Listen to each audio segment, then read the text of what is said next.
Feel free to find a position that's good for you, supported position on the back.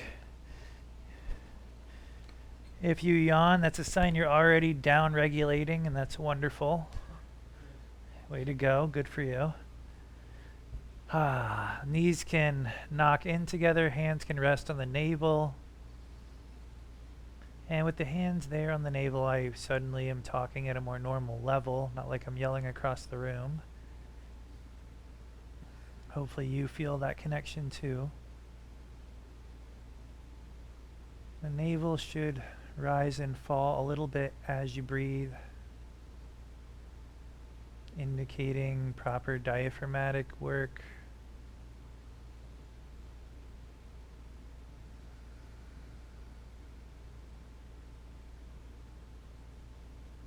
A focal point for our class today is emptiness.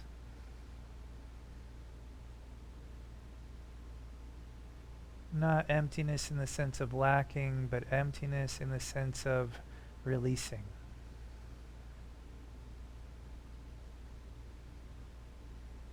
With the new year, a lot of us take on a lot of new, self-imposed responsibilities, New Year's resolutions, new ways to be.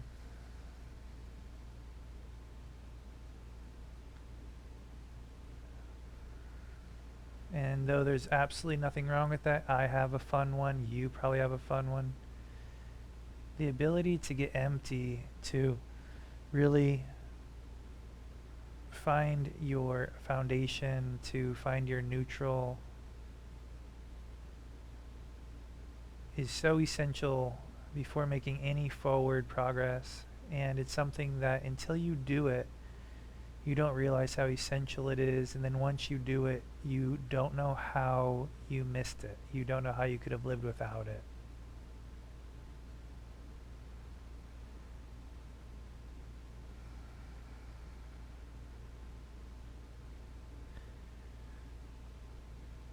Go ahead and let the knees open up a little bit. Let the hands come down next to the hips. Tuck and untuck your tailbone. Feel the response of the sacrum and the low back. Tucking and untucking your tailbone is more than just a movement. It's a way of lubricating the vital connection of the sacrum where the spine meets the pelvis, the sacroiliac joint. It's a pretty important connection. Doesn't get a lot of attention, but now we're massaging it. Can let the pelvis assume what would feel like a neutral position where there's a little bit of low back curvature. The back is neither flat nor overarched. And then from here, you just gently apply a little bit of pressure through the feet, unweighting your pelvis. And you should feel with the unweighting of your pelvis, the pelvis doesn't lift off the floor. Rather, the postural core muscles realign the pelvis and spine relationship. And then let the pelvis rest back into the floor.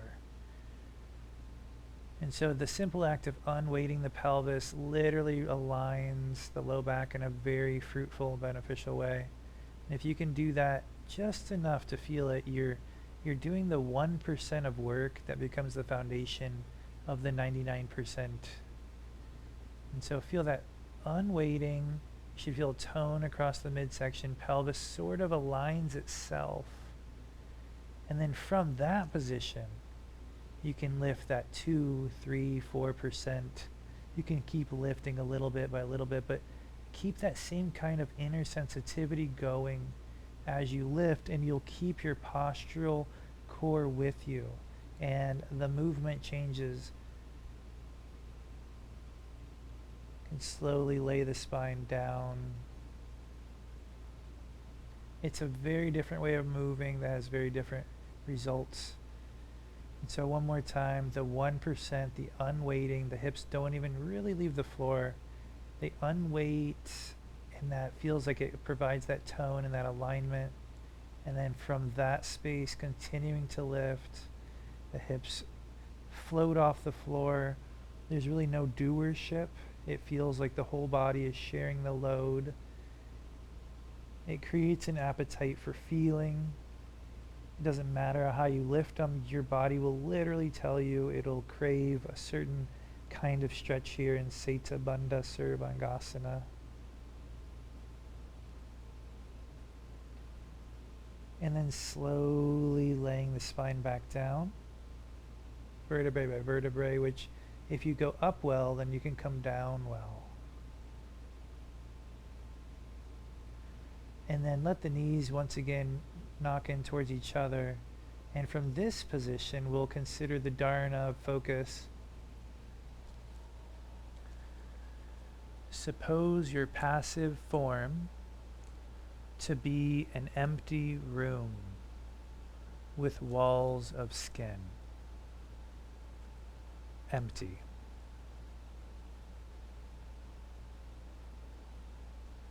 Suppose your passive form to be an empty room with walls of skin. Empty.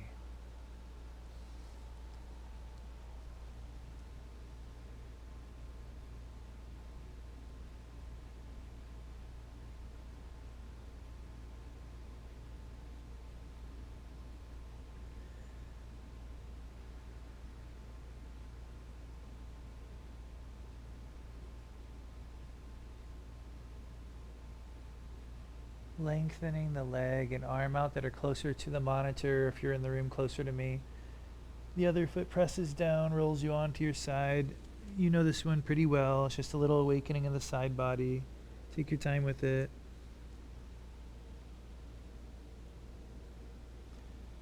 And we'll go right back over to the other side. So just floating through the middle, changing the leg and arm, and other ribs.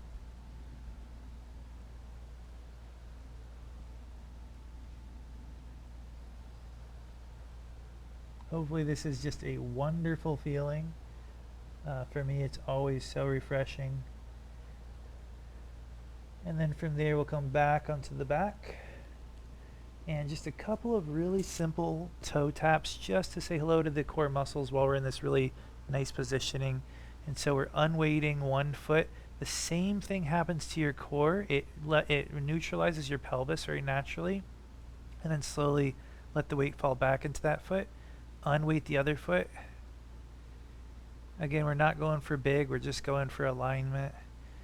And then let the first foot unweight and then slowly lift up and just sort of watch your low back, watch the abdominals do their work. The foot wants to reach slightly forward as it lifts up. And then slowly back down. If you went up well, it's easy to come down well. And then other side, unweighting and then keeping that. It almost feels like, if I had to put it into a word, it feels like I'm moving almost like backwards. It feels like an indirect way of moving. And then that leg can come down, extending the leg that's closer to the monitor, that arm too, rolling past your side bodies onto your belly. Let's give our circulation a moment here since we're in the complete opposite space. Let the head rest on the hands for a moment. You can breathe a little bit deeper than normal into your navel region.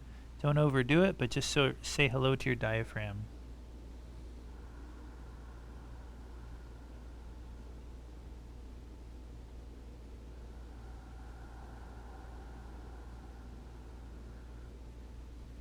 Hands fan out beside the shoulders, pressing down through the hands to peel yourself back to a long table position. Hands are a little ahead of where they normally would be, toes tuck under. And then from here, another unweighting element. We're going to unweight the knees just a little bit and feel the abdominals engage again. Unlock the neck by turning the head side to side. Don't let those shoulders lock in. Then we'll come back down. Walk the hands a little bit closer into table position. Same idea. Unweighting knees. Unlock the neck. Make sure you can turn your head. Don't let the shoulders and the neck fuse as they like to all day. And then back down, sliding let's say the left foot. I'm going to turn so you can see me. Left foot outside of the hands and some nice big circles with your hips. Just keeping it loose.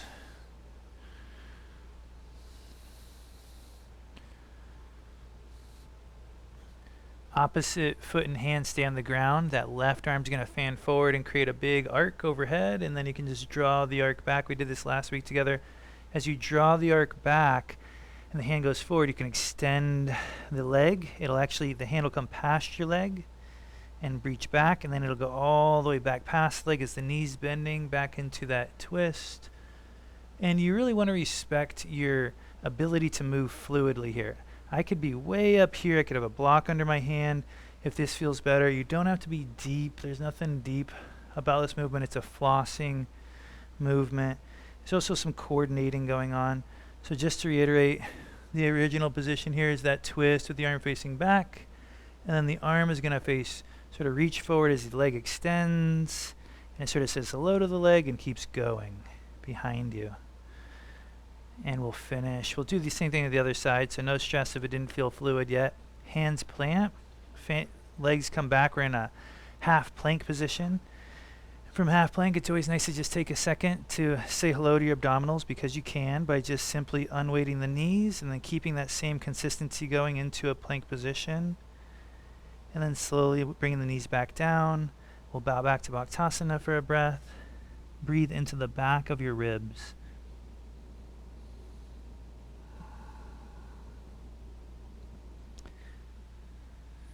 Suppose your passive form to be an empty room with walls of skin.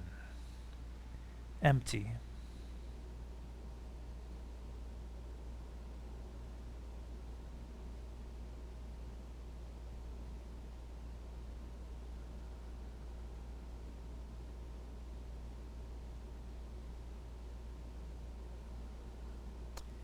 Kicking through shins, rounding the spine up and forward. Right foot comes out, fanning to the outside of the right hand, and some big hip circles to start.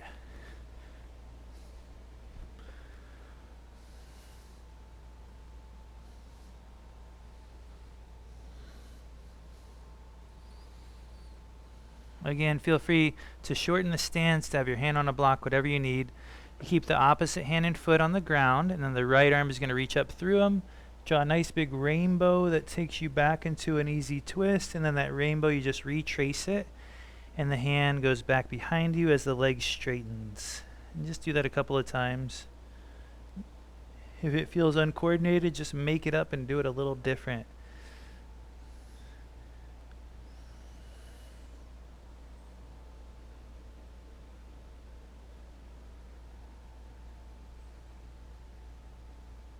Next time you come forward, you're going to finish that little twist, and then the hand will come down to frame the foot.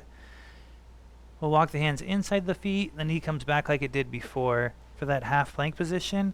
And then from here, we're just going to hover the knees up and press our hips up and back into downward dog. And I'm on carpet too.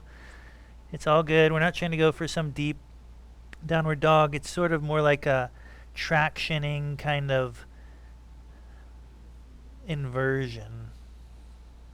Feet walk forward halfway, hands come back to feet. They meet sort of in the middle. Option to stay right here, or if you'd like to test your balance and your knees are okay with it, you can come onto your tiptoes. My weight doesn't dump into my heels. I'm still sort of lifting myself up. I still have this upward sort of buoyancy. I'm not really sitting into my joints. I'm lifting up and allowing myself to balance. Yeah, the hands can come to the heart for the last breath. And then we'll all meet in the position we were just in by kicking the feet down, lifting the hips up, and waterfalling your spine. For anybody who's still in that position, feel free to bend your knees and give yourself a little break here for a second. For anybody who's just getting into it, enjoy the forward fold.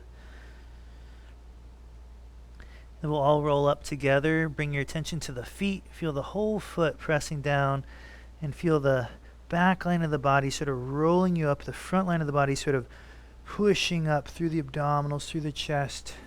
Shoulders come up and back and roll them.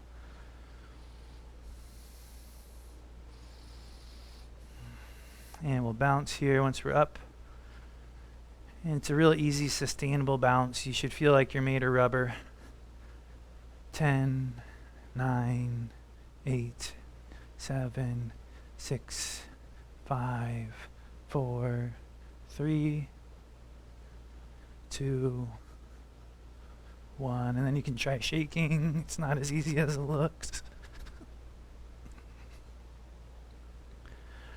Great.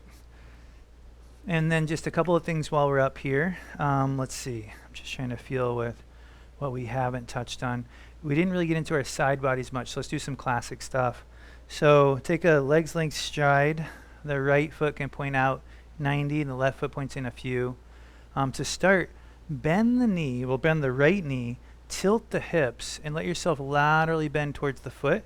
And then push the foot, extend the leg, and roll the spine laterally up.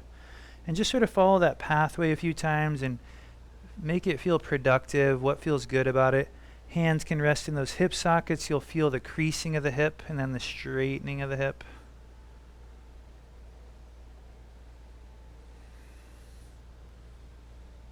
And the next time you bend and tilt, you can pause there and then just slowly work the leg a little bit straighter and a little bit straighter. The arm can come down that same leg, and our back arm, our left arm, can slowly fan open, and it will peel open your chest. And as it peels open the chest, you can feel the right foot and the left shoulder sort of lengthening apart, and you feel this expansiveness across both the legs, but also the hips and the heart. The gaze is soft. Hopefully the balance is supported. Always feel free to look down for more help with your balance. We're going to come out slow by reaching the top arm up and reversing it, just like you're sort of tilting back like a seesaw. Great. And then coming back up through the middle, drop the arms, let them swing. Feet face forward. Give your body a second. All right, and switching the foot 90 degrees to the left, a few degrees in on the right, hands in the hip sockets for ease. And then practice just bending, tilting, and laterally lengthening. And just play with that pathway. Flossing the lateral line here as you come up and down. Feel some support. The feet they're sort of pressing down and keeping that upward support through the midline of the legs the whole time.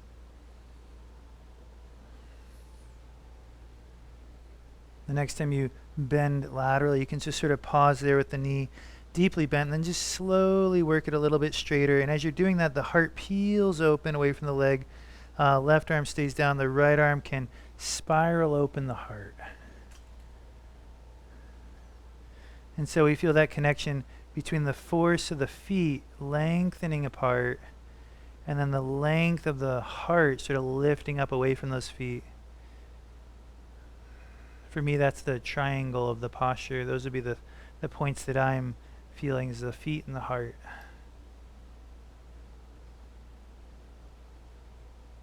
Slowly keep reaching up, and then you can bend back and fan back to the middle.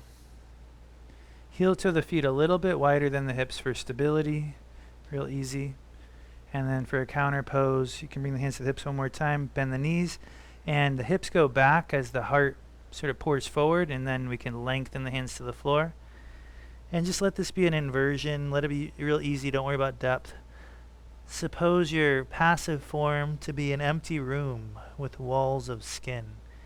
Empty.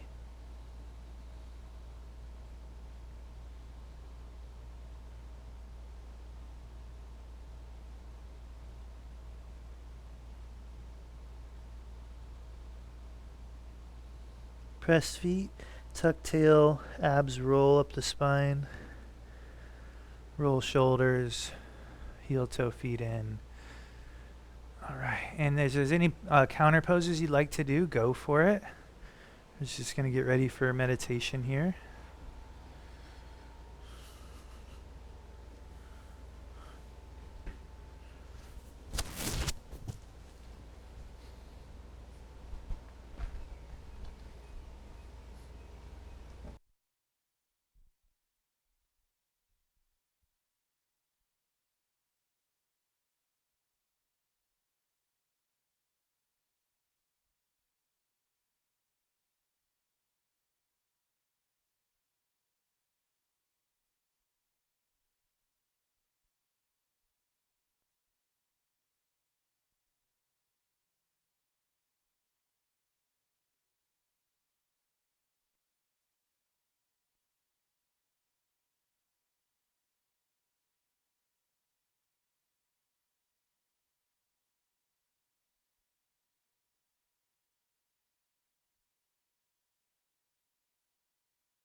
You might want to.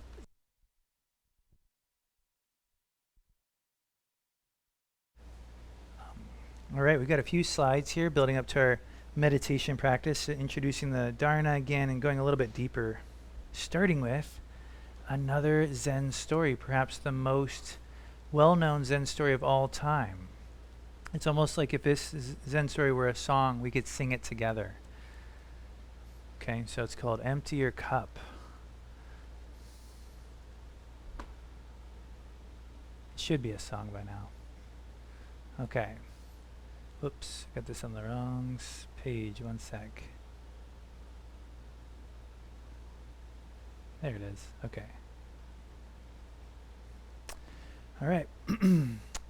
Nanen, a Japanese master during the Meiji era, 1868 to 1912. So this isn't too long ago.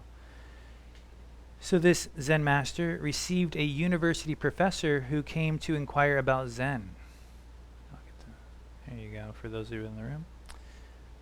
Nanen, the Zen master, served tea. He poured the visitor's cup full and then kept pouring. The professor watched the overflow until he no longer could restrain himself. "It is over full. No more will go in," he said scornfully. "Like this cup," Nanen said, "you are full of your own opinions and speculations. How can I show you Zen unless you first empty your cup?"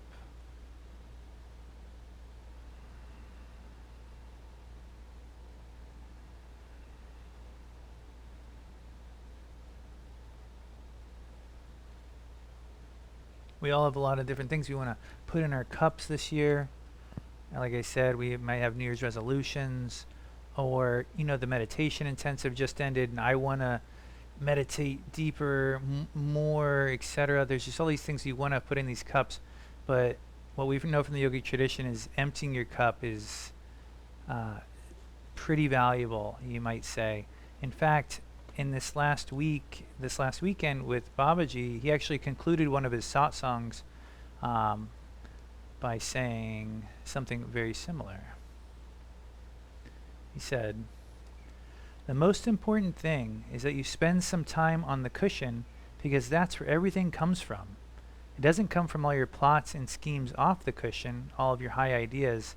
It comes from the emptiness inside."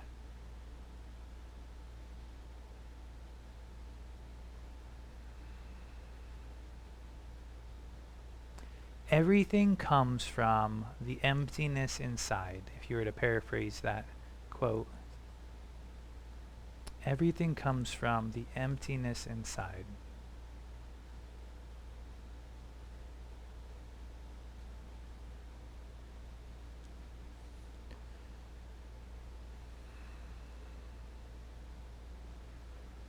This is hard to do. This is why we practice it. That's why there's a dharana about it. That's why it's a focal point of our practice. Swami Rudrananda, lineage teacher, in his book Spiritual Cannibalism, talks a little bit about, he talks probably at length about it, but one of the quotes that I found to be very relatable to this topic, he said, let me just get it in the room for here, asking from the very depths of oneself to surrender or attain a state of nothingness is the key to opening oneself to the flow of higher energy. Asking from the very depths of oneself to surrender or attain a state of nothingness is the key to opening oneself to the flow of higher energy.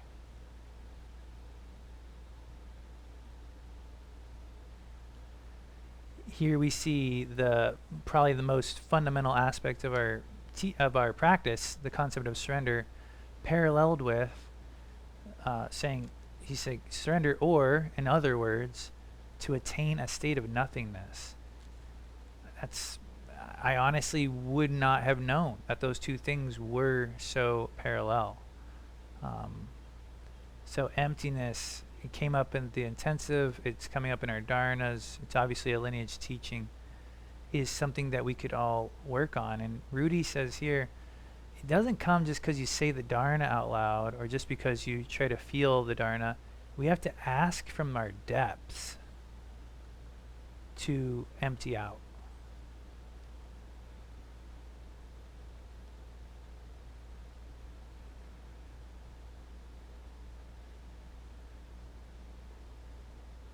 And so it takes practice over time, like so many things. And I was preparing for this class, and my mouse like took over and did something, and it was like it scanned through the whole Vijnanavairava and just landed on this one page, and I was like, what's going on? It felt like possessed or something, and I was like, well, I better read this page because it felt really weird. And I had highlighted this from a previous lesson. I'm going to read it now. I would never have thought to include this in, but it did feel pertinent. This was from Dharana 5 when it was talking about basically allowing more energy to flow. How do we get that energy to flow up the spine? Lakshmanju comments on the Dharana. He says, you cannot reach the Muladhara, which is the base, the sacrum, the storehouse of the Kundalini energy, just while talking. He says, you have to meditate in continuity. And then your breath goes down to the central vein and the pathway of the central vein. Then it touches the Muladhara. He says, then there is no breath. And the more it rises, the more subtle it becomes in the pathway of the central vein, the Sushumna. And I sat with this, and it did help me work with emptiness, because it helped me realize that the practices that we're doing, for example, when you're able to sort of bring the attention down and then allow it to rise naturally up the spine, that these practices aren't about moving energy or making something happen from our mind. It's really about emptying out and allowing this energy to flow along its normal pathway, and that in these pathways there seems to be this vacuous space that we might call emptiness. So I'll leave it at that. So we'll move now into some meditation, and we'll utilize this information. We have a question here. Can you grab that mic, though? Thanks. Go for it. I was wondering if you could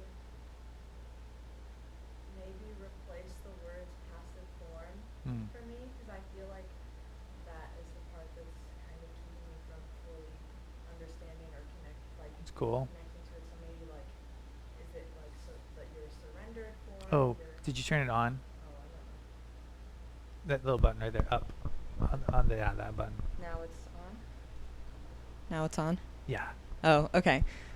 Do you want me to just repeat what? Yeah, Yeah. Real quick. It's fine. Basically, I'm having trouble connecting to the teaching because of I don't fully understand the words passive form. Yeah.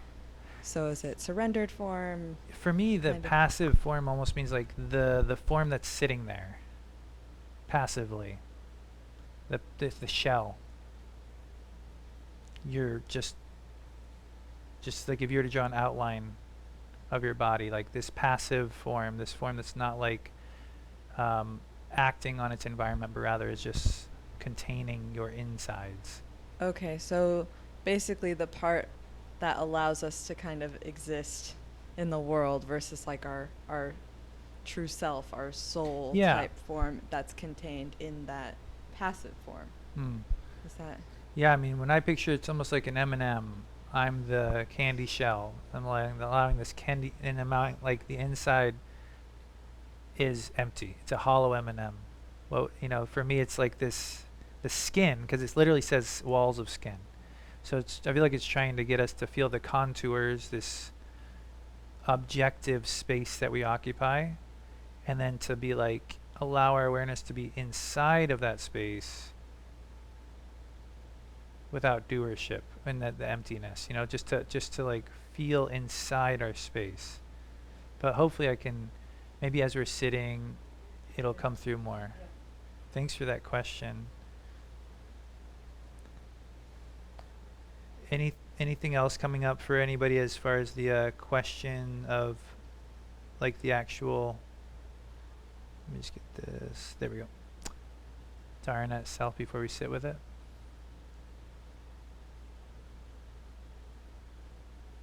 Yogita, sure. I'm having trouble with emptiness, and I guess that's part of surrender, and I guess I'm having trouble with surrender. Right, right. Absolutely. I mean, and that's why I thought this quote from Rudy was so helpful. Just to actually attribute this feeling of surrender with emptiness. Something surrender, I feel like we know a little bit more. We talk about that more often.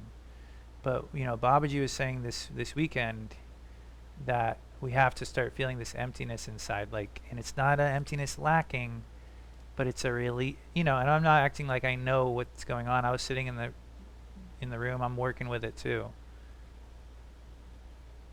Well, I'll share a little story. I was at the dermatology place today because I had to get like a thing on my head looked at, you know, like those like stuff that comes up, and I was in this room for a long time. I felt like they forgot about me, and I had my phone with me, and I have work to do, and I was like, you know, I'm just gonna like do this. I'm not gonna try to multitask and do all this stuff. And I just sort of laid back and did like a, you know, just like a shavasana. I kicked my shoes off, even though it was sort of awkward, you know, but I was like, I'm just gonna do it. And I just sort of laid back on that table and just, and I just felt like layers of my waking state releasing a little bit, like all the tension of like my work and things that are just, you're constantly holding up in the air. And I just felt myself like just soften, you know, and I felt like, yeah, that's for me in that moment. I was like, I'm emptying out, you know, but what am I emptying out of? I'm emptying out of the grip and the plans, as Babaji said, the plans and the schemes. That's what I'm emptying. And then what I was left with was like a feeling of vitality. I felt a little bit refreshed. I felt like, okay, I'm coming into this appointment more centered now instead of like in my head. Does that sort of register a little bit more with like what we're talking about with emptiness? It's sort of like, for me, like that shavasana kind of releasing.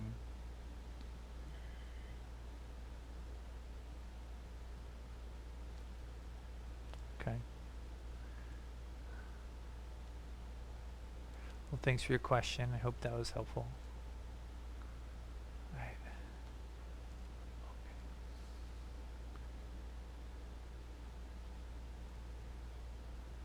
Hesitant hand coming up, or Yeah, I just was, it just occurred to me, maybe emptiness is empty of our samskaras, our patterns, the baggage we carry. yeah, that's how I'm reading it too. The plots, the schemes, the samskaras, the predictions, and all that stuff is what we're emptying. Yeah.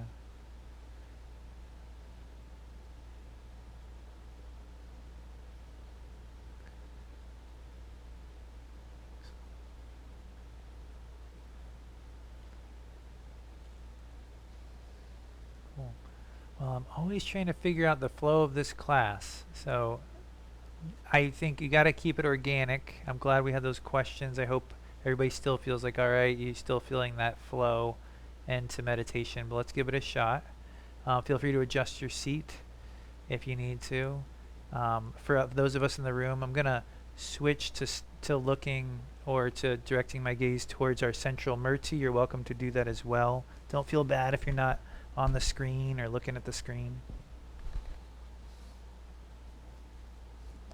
And so we can all face towards the central murti, just like birds flying together.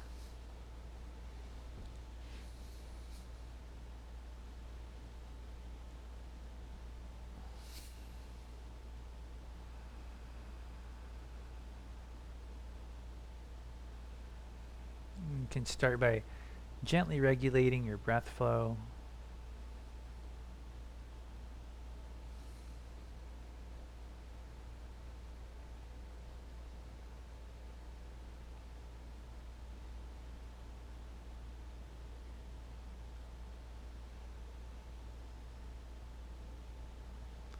I feel like if we were really empty, our breath would flow very freely. But when we're full of our ideas, whatever that might be, our breath does flow in a very contracted state, right? So again, emptiness relating here more to flow and presence rather than a lack of. So try to feel in your breath flow, what would emptiness mean in terms of breathing? Would it mean breathing less or just with less doership?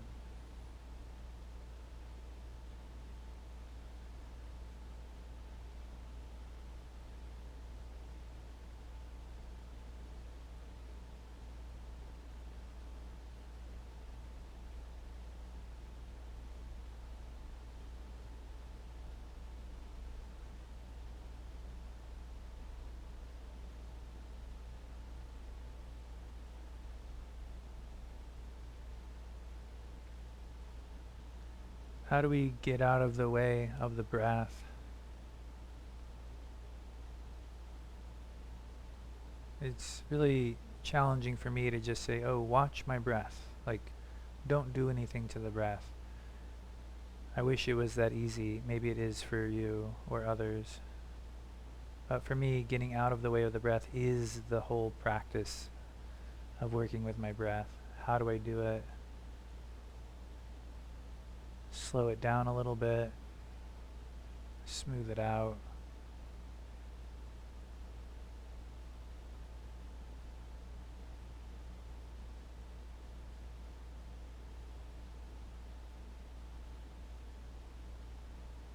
Try to notice the effort that I am expending. I can't really expend no effort yet. So notice the effort I am using and try to just little by little soften that effort.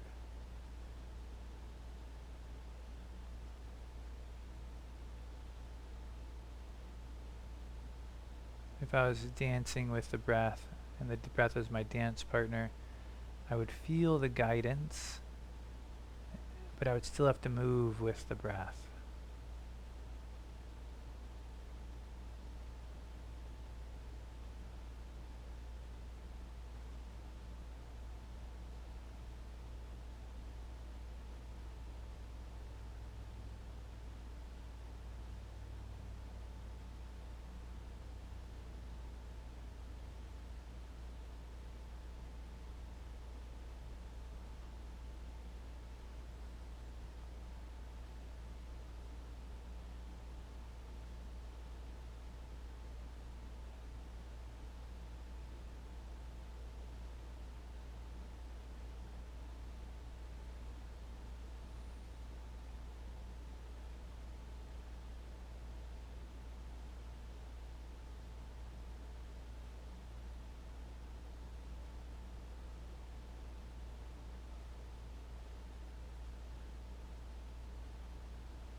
And for a moment, try to observe yourself sitting.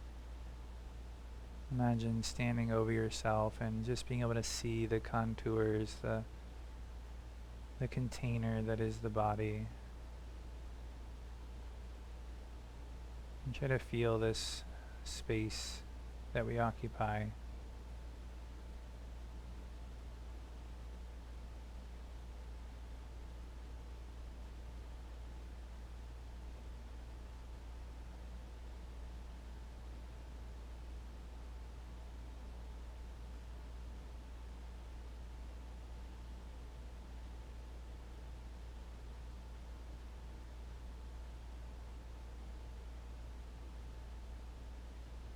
And feel this like a shell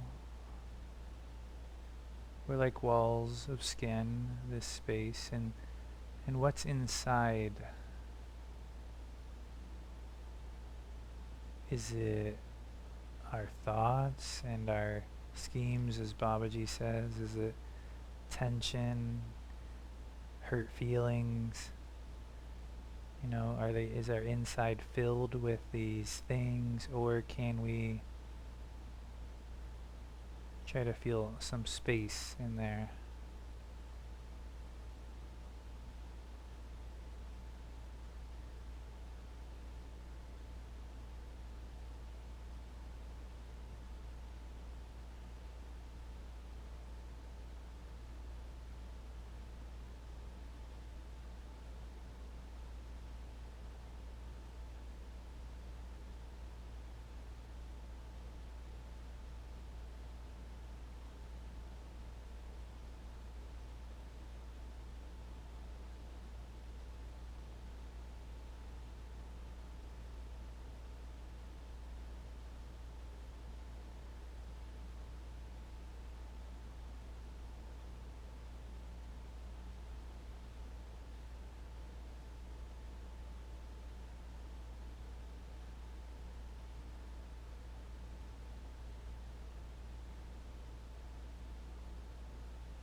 And if there's space, then you can breathe into the heart. You can feel there's room. And when you breathe into your heart, as Babaji was instructing, we bring our attention there with the inhale. And as we exhale, try to feel spaciousness, expansiveness.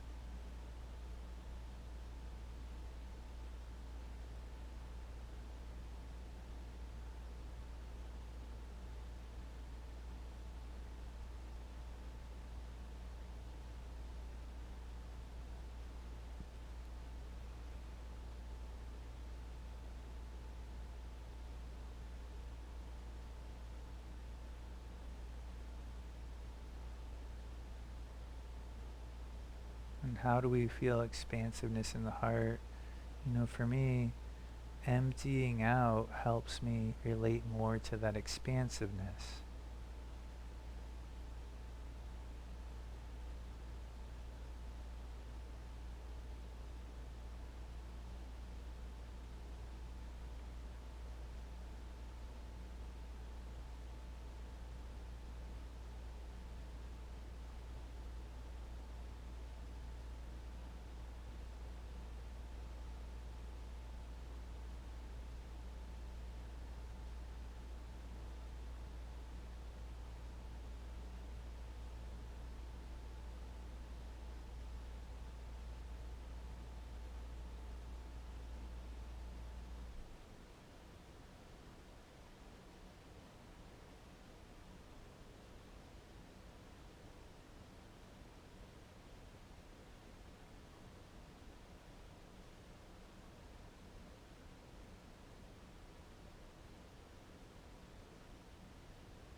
And if you'd like, you can also breathe in through the nose, up over the third eye, down the throat to the heart like we've been doing. And you can also draw that awareness down to the navel as you inhale, and as you exhale, try to feel that expansiveness in the navel. And feel the relationship between letting go, emptying, and expanding.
Suppose your passive form, the form you occupy, to be an empty room with walls of skin.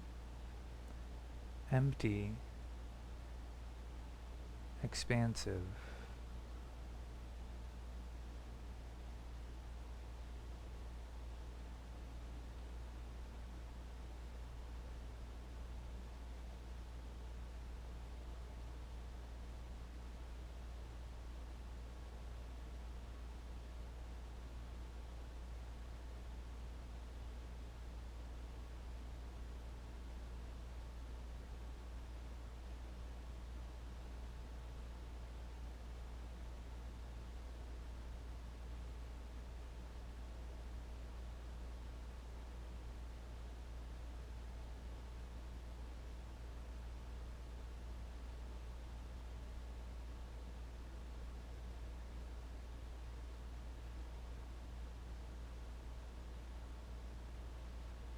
Babaji encouraged us time and time again this weekend to let go of our plans, our to-do lists, big and small, our responsibilities, just while we're here on the cushion, to really empty out all those concerns and to experiment with this experience of really letting go, of emptying out completely for just a moment.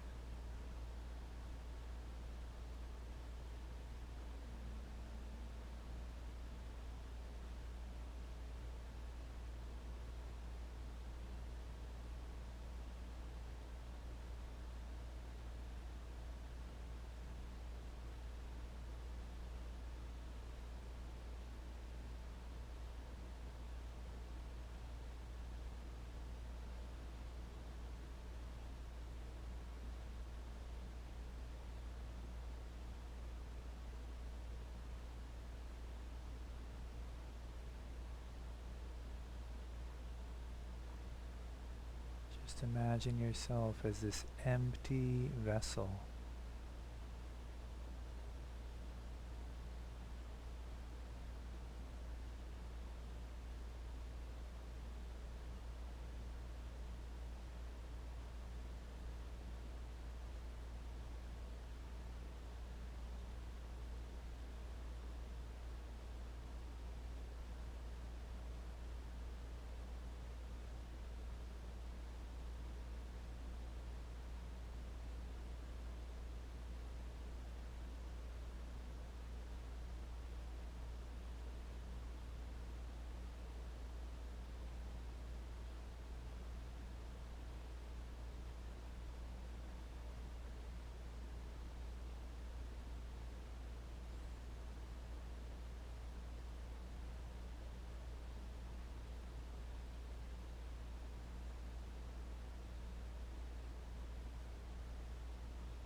As Rudy reminded us, we have to ask from the depths to have a sense of nothingness. Try emptying, try asking for it.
Namaste, everyone. Thanks for your sort of conversation and good questions. That helped us explore that a little more deeply. I liked the flow of that. Might be how we do it in the future too. And so that was our second class working with this dharana. So we'll be moving on. Next week, we're going to have a Devik Stories class with Chaitanya, I believe. And then after that is something special. We're actually starting Rudy month up. Yeah, it's that soon. It's coming right up. So we're going to have special Rudy based classes for a month. So more about that later, but it's super exciting. So keep getting empty as Babaji instructed, and feeling expansive, and have a great weekend, and see you on Monday night.